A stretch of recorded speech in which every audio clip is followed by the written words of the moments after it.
What is up, everyone? It's Quinn here, and in this video I'm going to be going through my Week 14 running back start sits. So every single Week 14 matchup, talking about every single fantasy relevant running back, and then giving them either a start, fringe, or a sit designation. The starts are going to be the running backs you feel comfortable firing up as either your running back 1 or your running back 2. The fringe options, more of your RB3s, flex plays, and then sits. Obviously going to be running backs that you would prefer to keep on your bench. I'll also have the wide receivers out today, quarterbacks and tight ends out tomorrow. If you all enjoy the video, smash that like button and subscribe to the channel if you aren't already subscribed. But let's dive right into the Thursday night matchup. Not a pretty one here from a real-life NFL perspective. Patriots taking on the Steelers. Starting off with the Patriots, I would be pretty surprised if we see Ramondre in this game, just given everything we've heard. Seems like he could miss some time, potentially a few weeks. So with Ramondre out, I think Zeke is going to step into a pretty significant role. With Ramondre leaving the Week 13 game, Zeke handled a really strong workload. Even on a bad offense, that type of workload is still definitely going to be playable as like RB2 production, especially because he will be somewhat involved as a pass catcher. Not an overly scary matchup here against the Steelers. So I like Zeke as a start. Then I'm going to have Jaylen Warren and Najee Harris as fringe options. Prior to Matt Canada being fired from the Steelers, it seemed like Jaylen Warren was really starting to kind of gain some momentum in that backfield. I think the switch away from Matt Canada potentially opened up a spot for Jaylen Warren to just really start to dominate the touches, start to pull away. We really haven't seen that over the past 2 weeks. His usage has been fine. He just hasn't been overly efficient and hasn't gotten into the end zone. So production has slipped a little bit.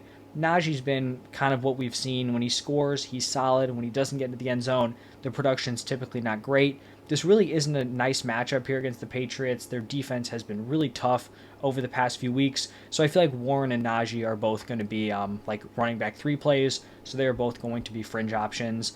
Now shifting over to the Buccaneers Falcons matchup, I mean, Rachaad White just continues to produce. You got to continue to fire him up as a very strong play. Probably going to be a running back 1 going forward. Then for the Falcons, Bijan Robinson really didn't have a great fantasy day, but the usage was really strong. If he continues to get the usage we saw in Week 13, I like him a lot rest of season. Definitely going to be sitting Tyler Algier. This is not one of those great matchups here where I think both these running backs are going to get a ton of work on the ground.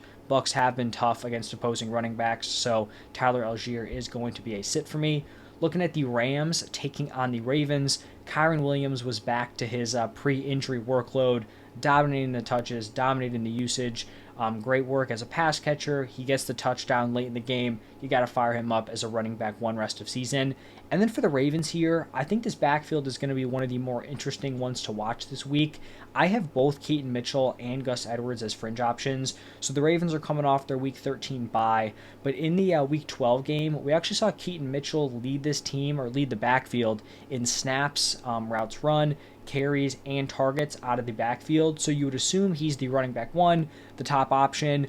The issue is he was not involved on the goal line. Gus Edwards was, and as we've seen, pretty much since J.K. Dobbins has gone down, Gus Edwards has been a great option in terms of scoring touchdowns for the Ravens. So I think both these guys are going to be relevant. I think there's a chance that Keaton Mitchell takes a big leap, right? He's a rookie coming out of the bye. He's been explosive. I do think they could shift more usage towards him. But I also think Gus Edwards is going to be involved, especially when they're closer to the goal line. So I think both these guys are like running back 3 plays. Wouldn't feel overly confident starting either of them, but I do think both are going to be playable.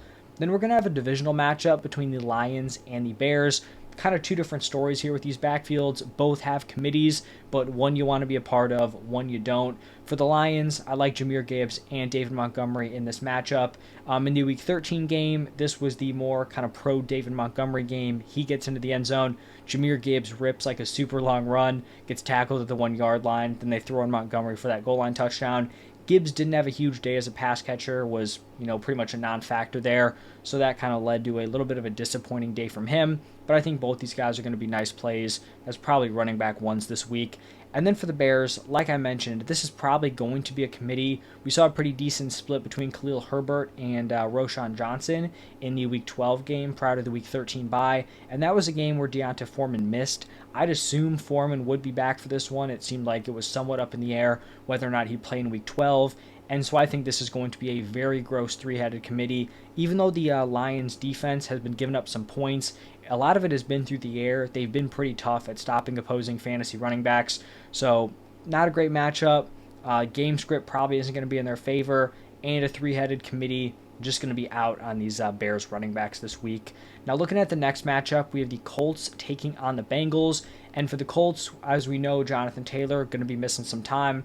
Zach Moss was the guy here, and I'm going to have him as a start. I know he's coming off a not-so-great fantasy day, but we got to just look a little bit deeper than, just the fantasy number. His usage was top tier. It was elite. He had 19 carries, the only 19 running back carries, so there wasn't another running back who saw a carry. He had a 70% route participation, which is great usage as a pass catcher. Didn't necessarily lead to a ton of targets, but it could potentially in the future. Like that type of usage, dominating the carries, solid route participation, that will deliver running back one production in future matchups. So I'm totally cool going back to the well here on Zach Moss. Then for the Bengals, we have Joe Mixon coming off a solid game, nice touchdown performance. I think there's definitely some room for optimism here with Joe Mixon and this Bengals offense moving forward. I think Browning looked a lot better than pretty much anyone could have expected. And so if he can carry this offense just a little bit, it's going to be a lot better for Joe Mixon. He's probably not going to be as inefficient as we've seen in previous weeks, or maybe we're expecting, and the touchdown upside could be there. So he's definitely going to be a start for me as like a running back too. I do think Chase Brown is someone to keep an eye on. Obviously, I didn't talk about him in my waiver wire video because we didn't see this Monday night game. He's someone I was kind of interested in heading into the season. Unfortunately, he's been banged up. I thought he could have a chance to challenge for the RB1 spot down the stretch.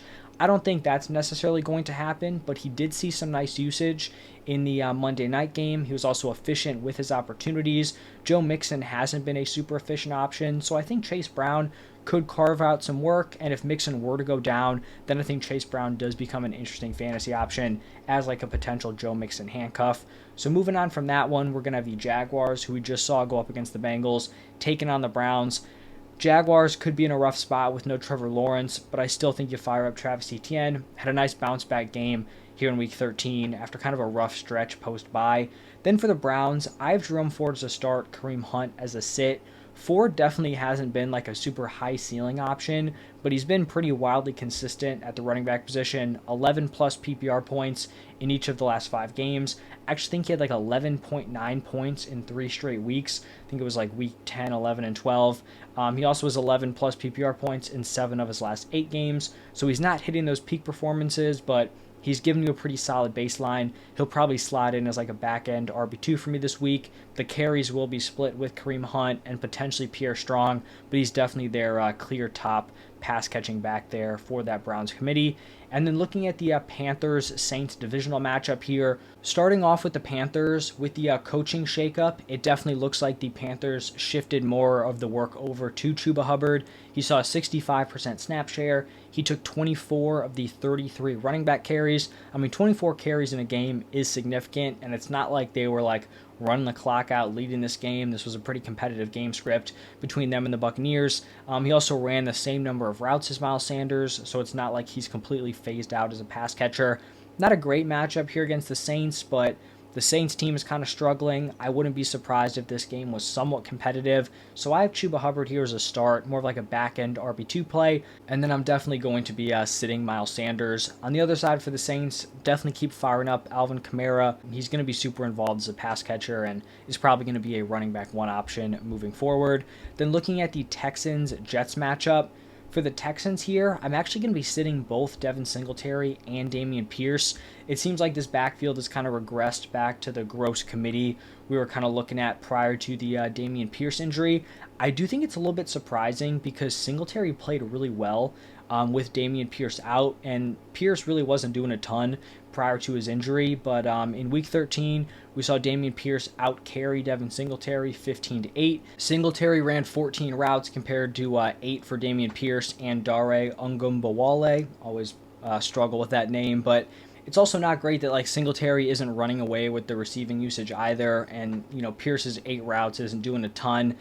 We did see Dameon Pierce finally get into the end zone, but even with that touchdown, still barely managed to crack 10 PPR points per game. The efficiency continues to be a problem for Dameon Pierce. So if this is going to be the usage between these two running backs, I do think it's pretty tough to trust either of them moving forward. On the other side for the Jets, Man, Brees Hall just continues to like save his fantasy days, right? He'll have games where he just does nothing on the ground. The Jets offense can't do anything, and he'll save it with some receiving production if you're playing in like half point PPR or PPR leagues. We definitely haven't seen many of those high ceiling games, just coming down to how bad this Jets offense has been. Seems like the quarterback position is kind of up for grabs at this point. I would prefer them go back to Zach Wilson. We did see some better games out of Brees Hall when Wilson was at the quarterback position. I definitely think he's startable, but we're definitely not getting the ceiling we could have potentially had out of Brees Hall if we had Aaron Rodgers healthy at this point. So he'll be a start for me, but definitely not like that high-end running back one that maybe we would have wanted. Then looking at the Vikings Raiders matchup, for the Vikings, I do think, potentially up in the air here with this backfield. Currently, I have Madison listed as a fringe option, Ty Chandler as a sit. We've seen Madison lead this backfield. I do think if there was a time for them to kind of flip the usage, coming out of the bye week could be that time. I just don't know if I'm banking on it. I think Madison, they have some level of trust with him, and even if Chandler's involved, I'd still expect Madison to be the RB1 here, even if it is a split. Solid matchup here against the Raiders, but just can't get overly excited about this team. They're barely even favorites. I think they're like 2.5-point favorites to the Raiders team, so probably not a super exciting one here. On the other side for the Raiders, we know they're going to feed Josh Jacobs. You got to fire him up as a very, very strong start. Now moving over to a divisional matchup between the Seahawks and the 49ers here. For the Seahawks, this backfield is kind of tough to gauge at this point just due to the injuries. We know Kenneth Walker's missed a couple of games. Don't know if he's going to be good to go here. Zach Charbonnet left the Week 13 game, early the Thursday night game. I think Pete Carroll says it was a bruise after, it was a knee injury, so maybe he'll be good to go for this one. Right now, I have Zach Charbonnet listed as a start. We saw in the 2 games without Kenneth Walker, he handled a very large workload, got into the end zone in one of those games against the Cowboys, did not get into the end zone. I think it was against the 49ers on Thanksgiving. So I just think that type of usage is going to lead to startable production. Now, if we're not getting Zach Charbonnet, we're getting Kenneth Walker.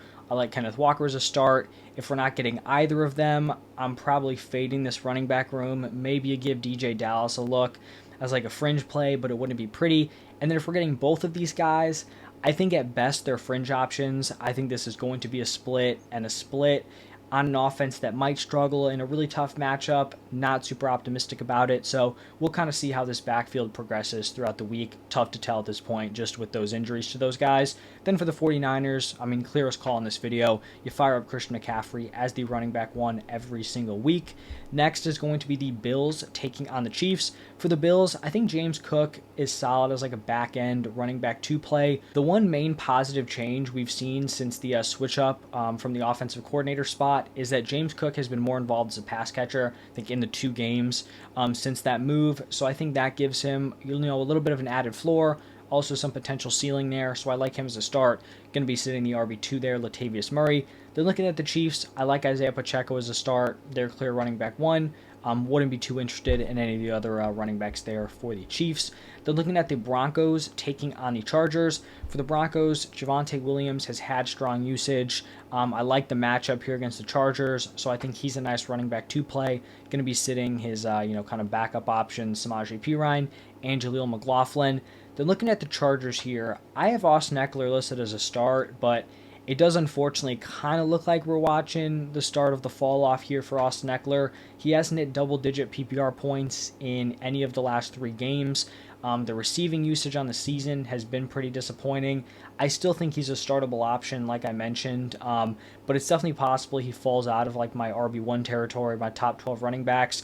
I just think, though, in like a normal-sized league where you're starting 2 running backs, a flex, like I wouldn't expect you to have 2 better running back options or 3 better options, including that flex spot. So still think he's playable, but definitely not getting the production you kind of drafted him for at this point. Then looking at probably one of the better matchups, if not the best matchup of the week, Eagles taking on the Cowboys. For the Eagles here, DeAndre Swift left the game against the 49ers a little bit early in the 4th quarter. Got hit pretty hard. If he's fine, I'm firing him up as a start. Even though we saw Kenneth Gainwell take a decent chunk of the snaps, I think a lot of that was kind of game script dependent. Wouldn't expect a blowout here in this one, but who knows? The Cowboys have looked great. Still think Swift is a solid start. Sitting Kenneth Gainwell. If Swift is not able to give it a go, I would have Kenneth Gainwell as a start. Then looking at the Cowboys, Tony Pollard definitely turned it around over the past few weeks. Like him as a start, even in a tough matchup here against the Eagles. Then looking at the Titans taking on the Dolphins. For the Titans, Derrick Henry left with a head injury. Vrabel said he is not in concussion protocol, so you'd assume he'd be good to go. I'm firing him up as a start. Going to be sitting Tajay Spears. Spears would have been interesting if Derrick Henry was going to miss a game or two, but at this point, more of like a handcuff. And then looking at the Dolphins, Devon Achane and Raheem Mostert are going to be nice starts for me. We finally got to see like the real return from Achane, not the one where he comes in, takes a carry, and then gets injured again. He logged 17 carries for 73 yards, 2 rushing touchdowns, 4 targets, 3 receptions for 30 receiving yards. When you look at the opportunities and like the snaps and all of that, it looks like Achane like pulled away from Mostert in terms of like the workload in this backfield. Not really the case. Most of Achane's touches came in the second half. Mostert was already done.